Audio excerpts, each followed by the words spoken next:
Muito bem-vindo mais uma vez à nossa sala de ensinamento. Estamos a continuar através do nosso estudo sobre o livro de Hebreus, Coisas Melhores, falando basicamente sobre este povo judaico no tempo da celebração. Então, mas antes de entrar, estamos no meio de capítulo 10, antes de entrar a nossa lição de hoje, mas vou resumir um pouco. Eu mencionei a nossa última lição que eu não fui preparado para falar exatamente sobre todos os detalhes do respeito dos judeus, mas por entrar este tempo reino milenar de Cristo. Vou resumir algumas coisas. Lembra-te, durante o nosso ensinamento sobre o livro de Apocalipse, ensinei sobre estes 144 mil pessoas que judeus, virgens, judeus verdadeiros de 12 mil de cada tribo, que são selados, mas por receber o nome de Deus escrito no teste deles, para não ser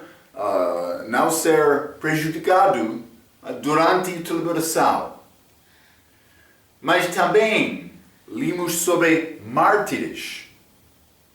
Mas estes mártires são pessoas que moram durante a celebração, por ser gente ou judeu. Mas eu mencionei que eu não podia dizer com certeza, mas penso que elas vão receber corpo glorificado. Não posso dizer com certeza isto, mas parece ser como isto. Também, por examinar, primeiramente, Romanos capítulo 11, achamos que todo Israel será salvo. Também, falamos sobre arrebatamento de Israel no fim da celebração, pode ser depois do fim, mas que é diferente do arrebatamento da igreja, que é antes da celebração. Mencionei como aquele ensinamento, aquele arrebatamento não é como arrebatamento no momento de fechar e abrir de olhos, mas foi gradual. Como Jesus, quando ele voltou ao céu, eles estavam a olhar, então ele desapareceu, os discípulos, os apóstolos dele. Mencionei isto. Mas também, lembra-te, 12 tribos foram selados em Apocalipse capítulo 7, de 12 tribos, mas incluído naquelas tribos foi José e Levi. Dá e Efraim foi excluídas. Mas por ler Ezequiel capítulo 40 até 48, especialmente no fim daquele livro, achamos representação durante o reino milenar de Cristo de duas tribos. Este de Efraim também dá, que não foram selados. Também, lembra-te a maneira para a pessoa ganhar a vida eterna. Como este milênio é ganhar este direito pela obediência. O que acontece? Mas quando a pessoa está a obedecer, confiar em Cristo, mas durante a celebração, durante o milênio, não é necessário porque a pessoa vai ter fé. Mas confiar em Cristo durante a celebração, mas também guardar os mandamentos.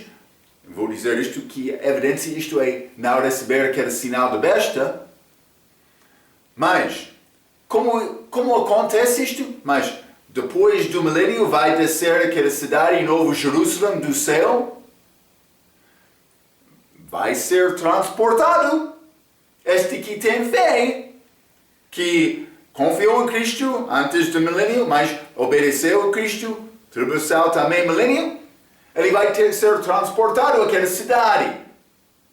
Ele vai ganhar direito para entrar naquela cidade, para comer do fruto da árvore da vida, mas também Apocalipse 22, versículo 4, vamos ler, hein? Apocalipse capítulo 22, versículo 4, e verá o seu rosto, e nas suas testas estará o seu nome. Aqueles que ganham direito por obedecer estes mandamentos, para entrar naquela cidade, Nova Jerusalém, para comer do fruto daquela árvore da vida. É futuro.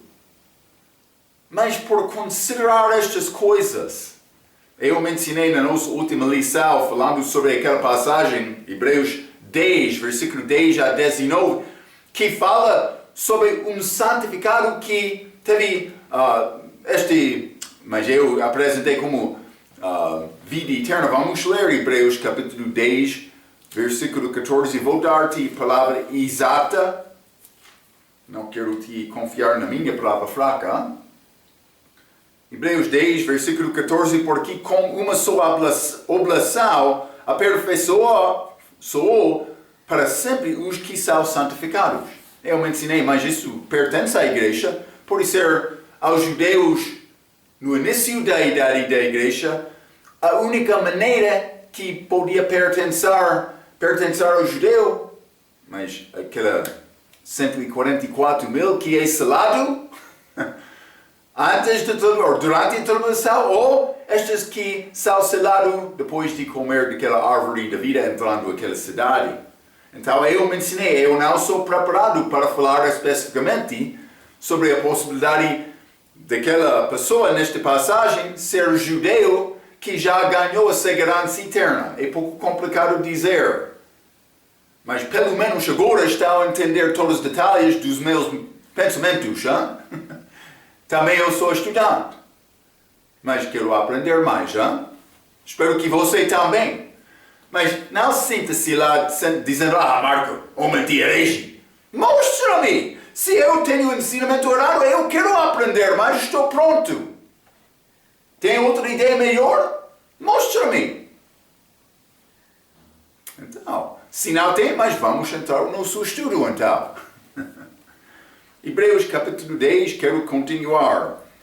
No meio deste capítulo, acabamos a nossa última vez por ler versículo 18. Vou começar hoje por ler versículo 19 até 25.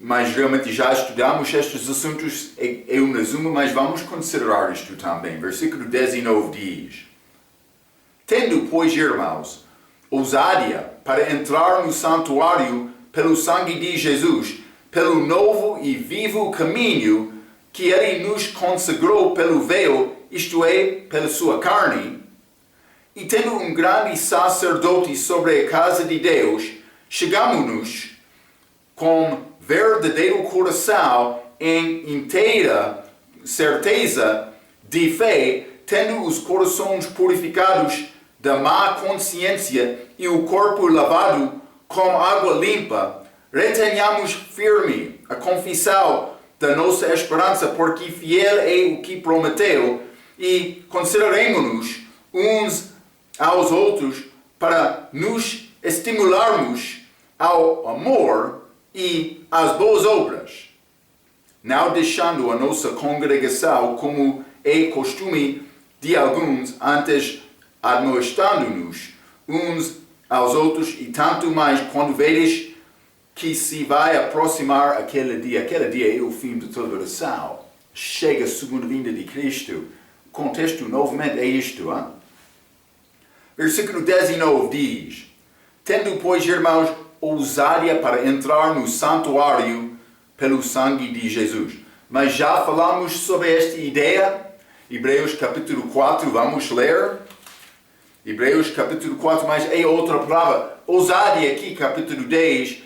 Hebreus 4, versículo 14 diz: Visto que temos um grande sumo sacerdote, Jesus, Filho de Deus, que penetrou nos céus, retenhamos firmemente a nossa confissão, porque não temos um sumo sacerdote que não possa compadecer-se das nossas fraquezas, porém um que, como nós, em tudo foi tentado, mas sem pecado. Chegamos, 16, pois com confiança, mas capítulo 10, ousadia, é o mesmo pensamento, ao trono de graça, para que possamos alcançar misericórdia e achar graça, a fim de sermos ajudados em tempo oportuno. Grande chega lá, perante este trono de graça, é trono de Jesus, mas ele é o nosso sumo sacerdote. Por ser Deus, ele assentou-se à destra de Deus, mas com graça para a pessoa que confia nele, que recebe ele. Então, ele conseguiu acesso para os santos do Velho Testamento, os santos da igreja, também os santos da tribulação. Vamos voltar a Hebreus capítulo 10. Vou ler versículo 21 e 22. A Bíblia diz: e tendo um grande sacerdote sobre a casa de Deus, 22, chegamos-nos com verdadeiro coração. Chegamos aqui, tem referência ao terceiro céu, este lugar, a presença de Deus, o lugar dele antes da segunda vinda. Também casa, nesta passagem, é a mesma palavra hebraica de família que achamos em Hebreus capítulo 11, versículo 7. Vou ler isto, é Noé, mas a Bíblia diz: pela fé Noé, divinamente avisado das coisas que ainda não se viam, temeu e para a salvação de tua família. Mas Hebreus capítulo 10 diz casa. Família, casa é a mesma palavra hebraica. Ele salvou a casa dele, Noé, por construir aquela arca, mas isso está a dizer, temos um sumo sacerdote sobre a casa de Deus. Mas mais do que somente este lugar dele, está a falar sobre a família dele. Então, tendo os corações purificados, versículo 22, tendo os corações purificados da má consciência e o corpo lavado com água limpa. Mas o que é este coração purificado da má consciência? Também este água limpa. Mas vamos ler Hebreus capítulo 9, versículo 14. Quanto mais o sangue de Cristo, que pelo Espírito Eterno se ofereceu a si mesmo imaculado a Deus, purificará os vossos consciências das obras mortas para servirdes ao Deus vivo. Então achamos aqui sangue que purifica a consciência. Mas aqui é ligado com pelo menos corpo lavado com água limpa. Mas já falamos sobre este sangue em Hebreus capítulo 9, versículo 14, e a necessidade de ter o sangue de Cristo para purificar a nossa consciência. Vamos ler também Hebreus capítulo 12. Hebreus capítulo 12, versículo 24, a Bíblia diz: e a Jesus, o mediador de uma nova aliança, e ao sangue da aspersão, que fala melhor do que o de Abel. Mas ele é mediador de nova aliança e ao sangue da aspersão. Então achamos este sangue ligado com a nossa purificação. Mas também achamos água aqui. Mas o que é este água, Marco? Mas parece ser uma aplicação espiritual. E vou dizer a aplicação espiritual da palavra de Deus, que é apresentada na palavra como água. Vamos ler Efésios capítulo 5. Efésios capítulo 5, vou ler versículo 26, a Bíblia diz: para a santificar, purificando-a com a lavagem da água pela palavra. Está a ver? Então achamos lavagem aqui da água, mas isso é para a igreja. Pode ser outros grupos futuros também.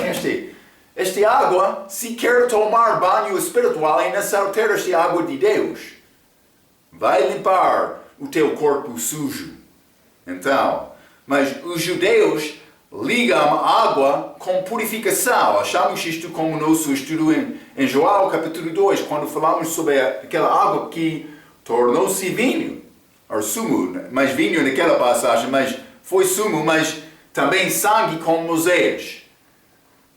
Quando ele tornou-se água para sangue. Mas, Marco, esta água e sangue é ligado? Parece uma possibilidade, porque quando Jesus ele estava lá na cruz, eles entraram naquela lança no lado dele saiu sangue e água, a Bíblia diz. Vamos guardar isto. 3, que está o testemunho aqui na terra. Água, sangue e água, também o Espírito. É um pouco complicado, mas os judeus ligam esta água com purificação e, de fato, vai ser purificado desta maneira na segunda vinda. Então, vamos considerar isto também. Ezequiel, capítulo 36. Ezequiel 36, quero ler versículo 25 e 26. A Bíblia diz: Então aspergirei água pura sobre vós, e ficareis purificados de todas as vossas imundícias, e de todos os vossos ídolos vos purificarei. Mas ele está a falar com Israel, versículo 26, e dar-vos-ei um coração novo. Já falamos sobre isto 2 vezes. Hebreus capítulo 8 também 10.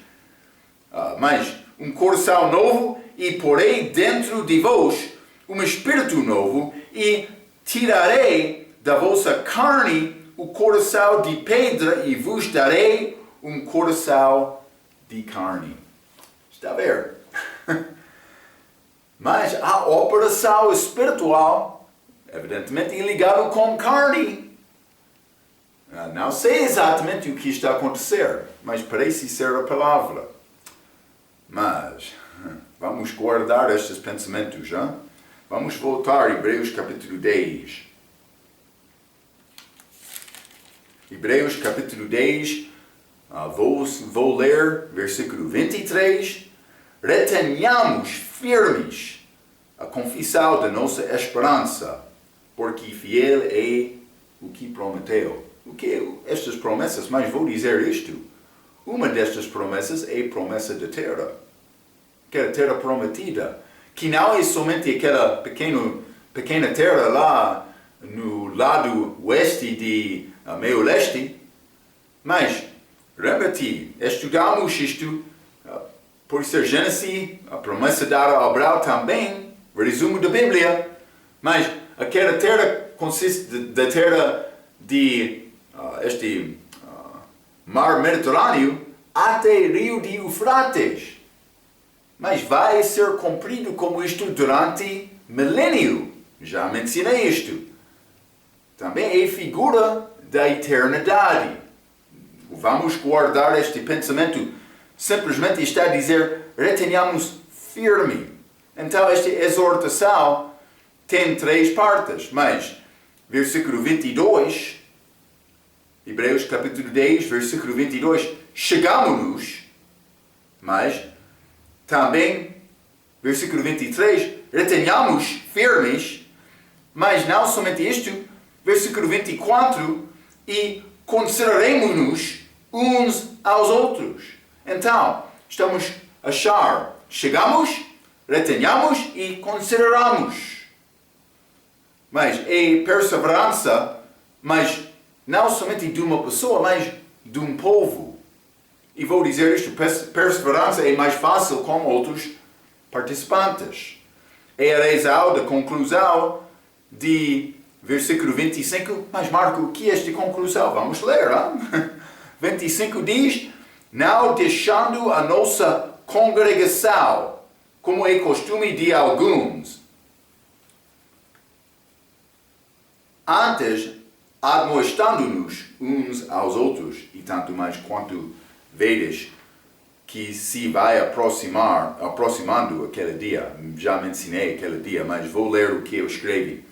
Mas que princípio é a verdade em qualquer idade. Igreja hoje, mas muitas vezes é triste, não é como isto. Mas a tua igreja deve ser como um hospital. Deve ser como um hospital para o homem chegar recebendo medicamento, alimentação, para ficar forte na vida espiritual dele. A tristeza, por causa de homens carnais, sim. Que não passam tempo na palavra, sim. Que quer ganhar jovens por agradar a carne do jovem e não pregar a palavra? Muito obrigado, Marco. Mas a igreja deve ser como um hospital, mas é triste muitas vezes. Pastores estão a lutar também com a congregação, também preocupado com dinheiro ou outras coisas, e Jesus não é apresentado. E no fim um pouco fica fraco. Tal homem me reconhece, mas por ir àquela igreja eu quero ir, mas eu sou mais fraco. Então ele para. Participação dele. É triste. Pastores têm grande responsabilidade para ajudar o povo a conhecer Deus, para guiar aquele povo, aquele rebanho, a água manso, calmo, para beber um pouco com paz. Este mundo é muito cheio de problemas, eu não sei o que vai acontecer na minha vida, mas eu sei, por chegar aqui, vou receber água, também comida. Está a ver? É obra do pastor. Devemos confiar nisto, hein? Mas, qualquer idade, queremos ter reunião junto com outros crentes, mas o contexto desta passagem é aquele dia, que é dia futuro. Vamos voltar, Hebreus capítulo 10, esta passagem pouco complicado, mas realmente penso que esta passagem, por entender o contexto de Hebreus, é mais fácil para entender. A complicação maior é aquela passagem mais cedo neste capítulo sobre aquele hebreu que tem a vida eterna, mas com esta segurança, santificado, a Bíblia diz, desculpe, aperfeiçoado para sempre, mas os que são santificados. É mais complicado aquela passagem do que reconhecer que vão ser pessoas que perdem a salvação delas durante este período. Já falamos sobre isto várias vezes, mas vou ler o versículo 26 a 31. A Bíblia diz: porque se pecarmos voluntariamente depois de termos recebido o conhecimento da verdade, já confiou em Cristo, mas não selado pelo Espírito Santo como idade da igreja, já não resta mais sacrifício pelos pecados, mas uma certa expectação horrível de juízo e ardor de fogo que há de devorar os adversários. Quebrantado alguém a lei de Moisés, morre sem misericórdia só pela palavra de 2 ou 3 testemunhas. 29. De quanto maior castigo cuidais, vos será julgado merecedor aquele que pisar o fio de Deus e tiver por profano o sangue da aliança com que foi santificado e fizer agravo ao Espírito de graça. Mas foi uma coisa desobedecer a Moisés, mas aquele que desobedece Cristo? Vamos continuar. 30. Porque bem conhecemos aquele que disse: minha é a vingança, eu darei a recompensa, diz o Senhor. E outra vez o Senhor julgará o seu povo, Israel. Mas eu já mencionei, ligado este versículo com 31, como esta canção de Moisés. Mas versículo 31, horrendo coisa é cair nas mãos do Deus vivo. Então, mas vamos considerar esta passagem, é pouco interessante, mas 26 diz: porque se pecarmos voluntariamente, depois de termos recebido o conhecimento da verdade. A minha pergunta: já pecou voluntariamente desde a tua salvação, Senhor crente, que está a confiar neste dom gratuito de vida eterna? Posso perguntar isto de uma outra maneira? Já conseguiu viver uma vida perfeita desde a tua confiança em Cristo? Cuidado! A obra que salva Marco o pecador, Jesus que morreu dos pecados de Marco o pecador passado, presente e futuros, A obra que salva aquele Marco, o pecador, é a obra perfeita de Jesus. A graça dele. Também estou a confiar nesta graça pela fé. É um dom, isso não é obras, são contrários. Espero que está a ver isto. Já estudamos isto muitas vezes. Eu escrevi isto. Novamente, o contexto é Hebreus e não a igreja. É possível o crente da igreja pecar voluntariamente depois de ser salvo? Sim, é possível. Paulo disse, eu não quero isto. Romanos, capítulo 6, versículo 1 e 2. Devemos pecar porque somos abaixo de graça? Paulo disse, de modo nenhum. Mas é possível crente pecar, sim. Por exemplo, vamos considerar aquela crente infiel na igreja de 1 Coríntios. 1 Coríntios capítulo 5. Então outros vão entrar dizendo, mas Marco, estas da Assembleia de Deus, pentecostais, elas vão entrar, aquelas que usam dons espirituais para hoje, que não pertencem a hoje, mas pertencem à idade dos apóstolos, porque está ligado com apóstolos. Os únicos apóstolos que temos hoje são apóstolos falsos. Cuidado então. Mas outro vai entrar dizendo, mas Marco, aquele pecado lá em 1 Coríntios capítulo 5, aquele homem que pecou com aquela mulher do pai dele. Lembra-te isto? Eles vão entrar dizendo, mas aquele pecado foi pecado grande. Outros pecados são pecados pequenos. Não perde salvação com pecado pequeno, mas com grande, sim, Marco. É possível cair de graça, mas também não vai herdar o reino de Deus, que é outra coisa. Lembra-te, a herança não é salvação. Israel foi prometido aquela terra antes de entrar. Mas mostra-me, Senhor Pentecostal, Assembleia, mostra-me que pecado, pessoa pode pecar que vai causar perder a salvação, e que pecado é possível fazer sem perder isto. A Bíblia não fala sobre esta distinção. A Bíblia diz a obra requerida para obter a vida eterna é obra perfeita.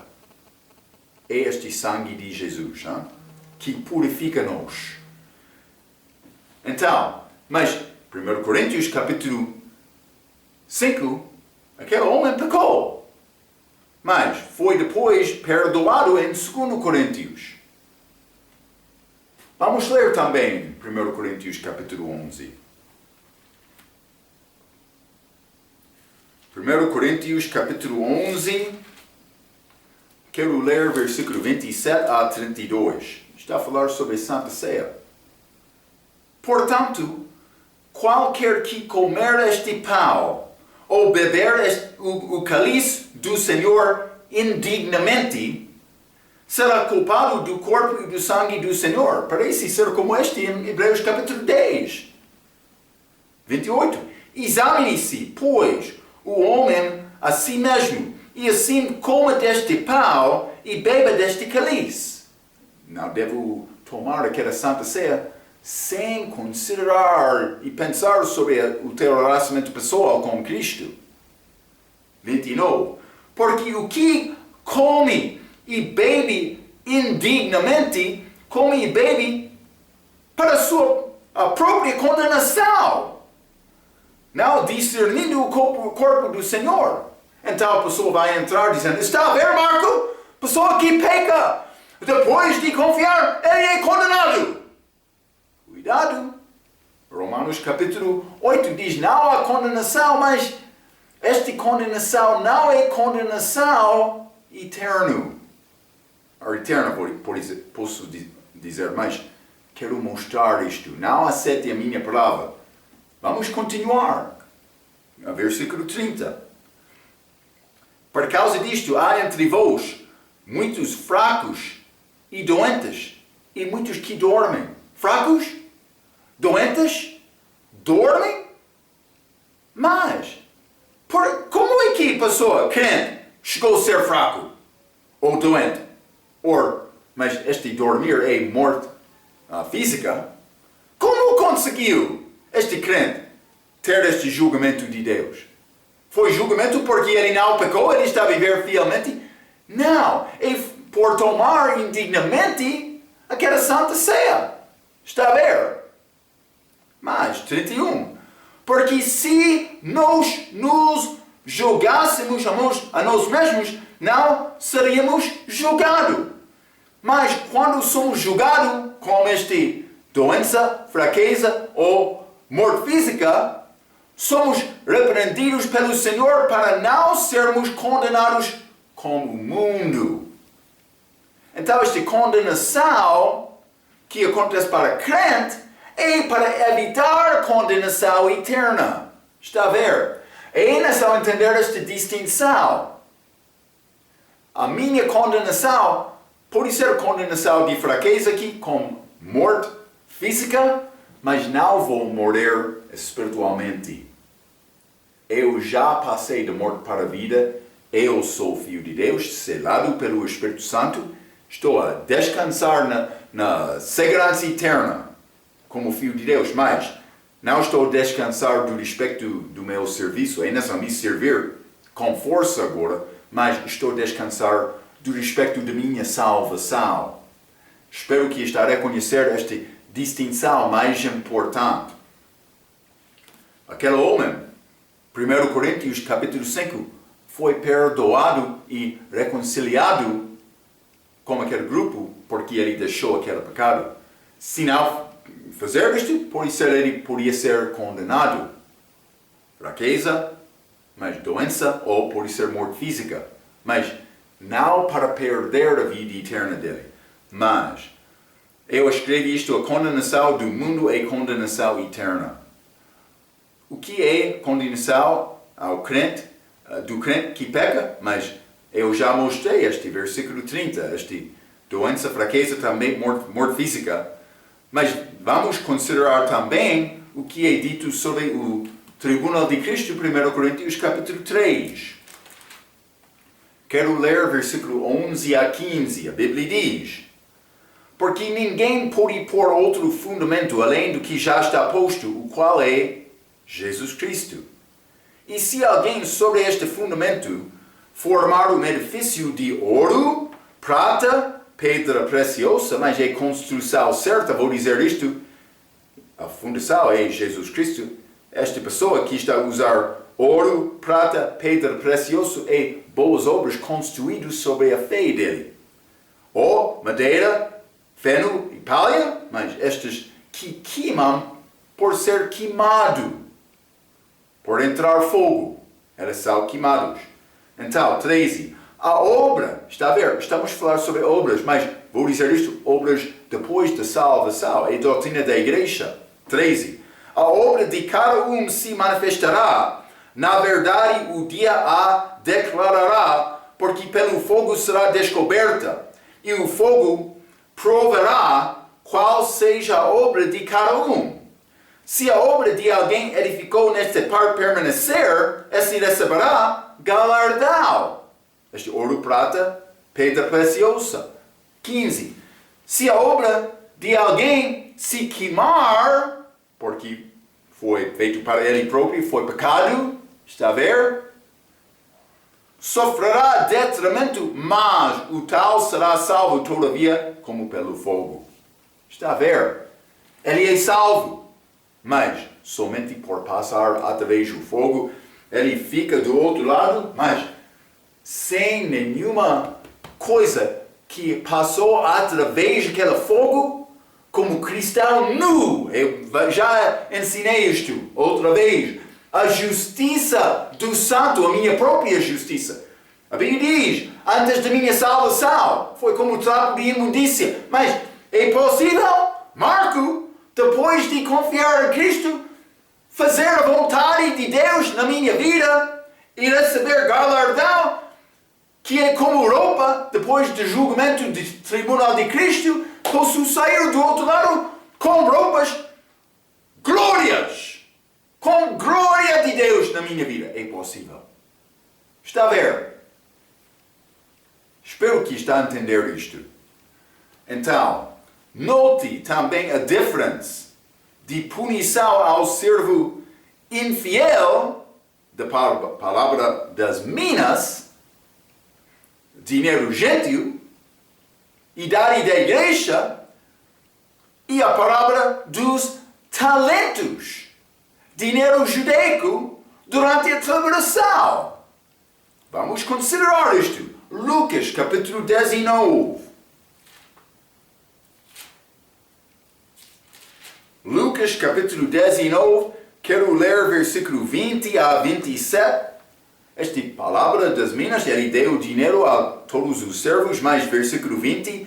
E veio outro, este último servo, dizendo: Senhor, aqui está a tua mina, que guardei num lenço, porque tive medo de ti, que és homem rigoroso, que tomas o que não puseste e cegas o que não semeaste.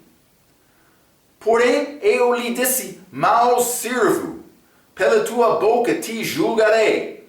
Sabias que eu sou homem rigoroso e tomo o que não pus e cego o que não semeei? 23. Por que não puseste, pois, o meu dinheiro no banco, para que eu, vindo, o exigisse com os juros? E disse aos que estavam com ele: tirai-lhe a mina e dai-a ao que tem 10 minas. E disseram-lhe eles: Senhor, eles têm 10 minas. Então ele recebeu mina, mas é como talento, é como dom, mas ele não usou este dom. No fim, ele perdeu aquela mina. Mas, versículo 26, pois eu vos digo que a qualquer que tiver se lhe há dado, mas ao que não tiver, até o que tem lhe será tirado. Então ele perdeu, mas cuidado, versículo 27. E quanto àqueles meus inimigos, que não quiseram que eu reinasse sobre eles, trazei-os aqui e matai-os diante de mim. Mas estes foram, versículo 14, mas os seus concidadãos odiavam-no e mandaram após ele embaixadores, dizendo: não queremos que este reine sobre nós. Este concidadão não é aquele servo infiel. É grupo diferente, os judeus. Eles foram destruídos também, dizendo: não queremos Cristo, temos outro rei, César.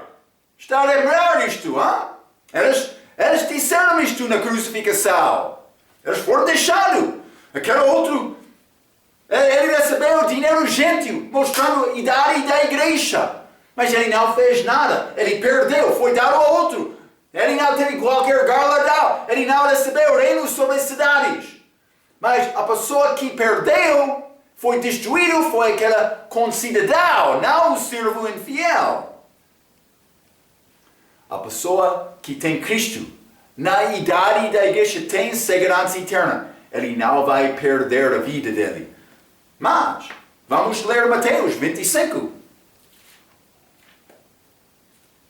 Mateus 25. Quero ler versículo 24 a 30. Então, mas chegando também o que recebera um talento, disse: Senhor, eu conhecia-te, que és um homem duro, ou por dizer rigoroso, e cefas onde não semeaste, e ajuntas onde não espalhaste, e atemorizado esconde na terra o teu talento. Dinheiro judaico, aqui tens o que é o teu. 26. Respondendo, porém, o seu senhor disse-lhe: mau e negligente servo. É o servo aqui que é condenado. Sabias que ceifo onde não semeei e ajunto onde não espalhei? Devias então ter dado o meu dinheiro aos banqueiros, e quando eu viesse, receberia o meu com os juros. Tirai-lhe, pois, o talento e dai-o ao que tem os 10 talentos. Porque a qualquer tiver será dado e terá em abundância. Mas, ao que não tiver, até o que tem, ser-lhe-á tirado. Lançai, pois, não com cidadão, 30, lançai, pois, o servo inútil nas trevas exteriores. Ali haverá pronto e ranger de dentes. Está a ver? Outro julgamento nesta palavra do talento. Marco, como é possível explicar isto? É autoridade, não é igreja. Isso é pessoa durante a tribulação. Também ele recebeu dinheiro. Ele foi dado a oportunidade. Mas com temor ele não fez nada. Ele perdeu no fim como julgamento para o inferno. Ele perdeu a salvação dele. Está a ver? Então, crente, mas este versículo, este 26, está a dizer, porque se pecarmos voluntariamente, depois de termos recebido o conhecimento da verdade, vamos ler a segunda parte deste versículo, desculpe, eu estava a ler na minha nota, Hebreus capítulo 10, versículo 26, novamente. Porque se pecarmos voluntariamente depois de termos recebido o conhecimento da verdade, já não resta mais sacrifícios pelos pecados. Ok, não há mais sacrifício, mas o que fica? Mas outro pode dizer, mas eu vou perder, crente da igreja vai perder mais 27.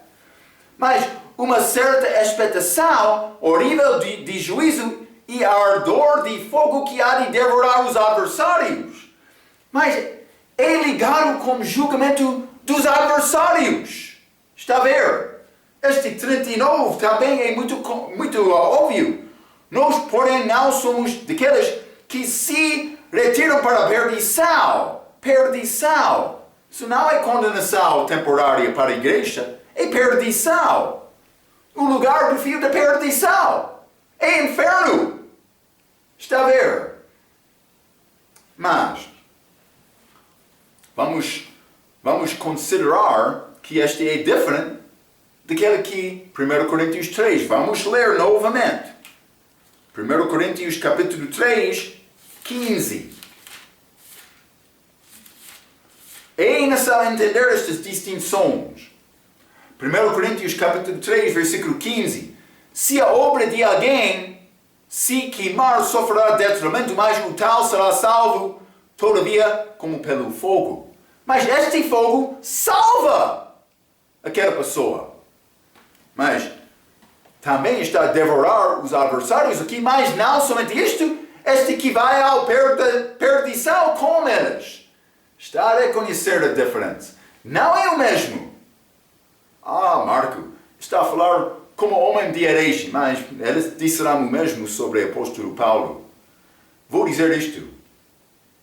Eu não quero dar-te qualquer doutrina, qualquer ensinamento, a minha ideia. Estou a tentar dar-te a palavra de Deus.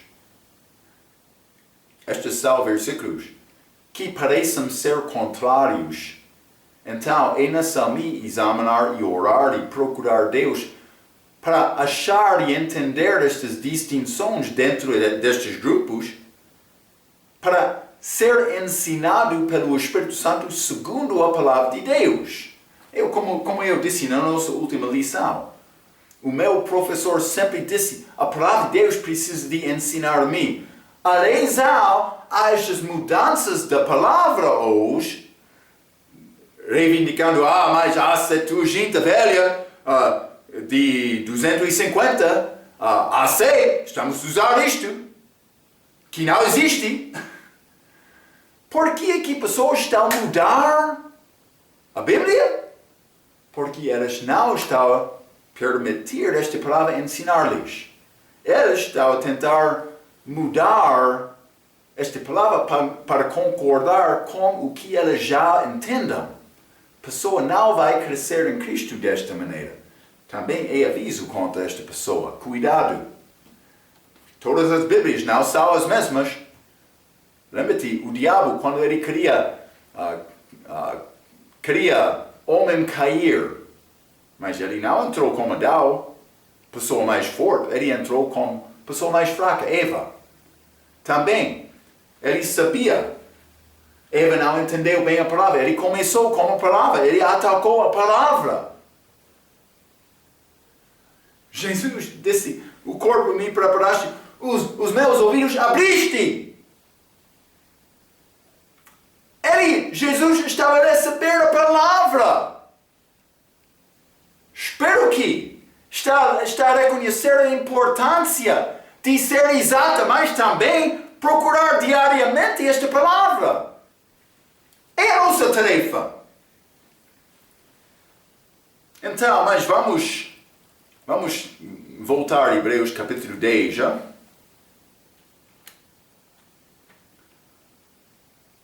Vou ler versículo 28 e 29. Hebreus capítulo 10, versículo 28 diz: quebrantado alguém a lei de Moisés, morre sem misericórdia. Mas 29, de quanto maior castigo cuidais, vos será julgado o merecedor aquele que pisar o fio de Deus. Hein? Todo o pecado é contra Deus, mas este pecado parece ser especificamente contra Jesus. Eu mencionei receber este sinal da besta. Hein? Mas vamos considerar algumas referências sobre a segunda vinda de Cristo. Vamos ler no livro de Malaquias, capítulo 1. Desculpe, Malaquias, capítulo 4. Vou ler versículo 1 a 3, a Bíblia diz: porque eis que aquele dia vem ardendo como fornalha. Todos os soberbos e todos os que cometam impiedade serão como a palha, e o dia que está para vir os abraçará, diz o Senhor dos Exércitos, de sorte que lhes não deixará nem raiz nem ramo. 2. Mas para vós, os que temais o meu nome, nascerá o sol da justiça e cura trará nas suas asas, e saireis e saltareis como bezerros de estrebaria. 3 também, e pisares os ímpios, porque se fará cinza debaixo das plantas de vossos pés, naquele dia que estou preparado, diz o Senhor dos Exércitos. Jesus vai voltar com fogo. Fogo que vai destruir os adversários. Mas aquele que não confiou em Jesus e perseverou até o fim, está a ver. Vamos ler também 2 Tessalonicenses capítulo 1. 2 Tessalonicenses capítulo 1, quero ler versículo 8 e 9, a Bíblia diz: com labareda de fogo, tomando vingança dos que não conhecem a Deus e dos que não obedecem ao Evangelho do nosso Senhor Jesus Cristo. Mas isso é para outra idade, como a segunda vinda. É outro Evangelho durante aquela altura. 9. Os quais por castigo padecerão eterna perdição, longe da face do Senhor e da glória do seu poder. Simplesmente quero te ver uma coisa. Este fogo pertence à pessoa que rejeita Cristo. Mas eu já tenho Cristo. Eu devo mostrar isto e confirmar a minha fé, que foi fé sincera, com qualidade de vida. Vida de fé, procurando Jesus, servir a Ele. Mas outros que não são da idade da igreja, eles confiam em Cristo também, mas outros não confiam em Cristo, eles são devorados com fogo. Mas outro que confia em Cristo não é selado pelo Espírito Santo, outra idade, mas ele não persevera até o fim, então, mas ele perde a salvação dele. Ele merece o mesmo julgamento destes que rejeitaram Cristo, porque no fim ele rejeitou Cristo também. Está a ver? Graças a Deus podemos ser salvos agora, somente pela graça, dom gratuito, pela graça por meio da fé. Glória a Deus que temos esta possibilidade agora. Mas eu tenho muitos mais versículos para mostrar sobre este fogo da segunda vinda. Vou guardar estes versículos para a nossa próxima vez. Simplesmente quero te ver. Ele vai voltar com destruição. Então, mas graças a Deus podemos ser salvos agora, mas também para o futuro. Vai ser dia grande, terrível. Sofrimento antes da chegada dele, mas por ficar firme até ao fim, mas a pessoa vai ser salvo também. Vamos guardar estes pensamentos, vamos continuar com o nosso ensinamento, Hebreus capítulo 10, como a nossa próxima vez. Até aquela vez, pela sua atenção, quero dizer muito obrigado.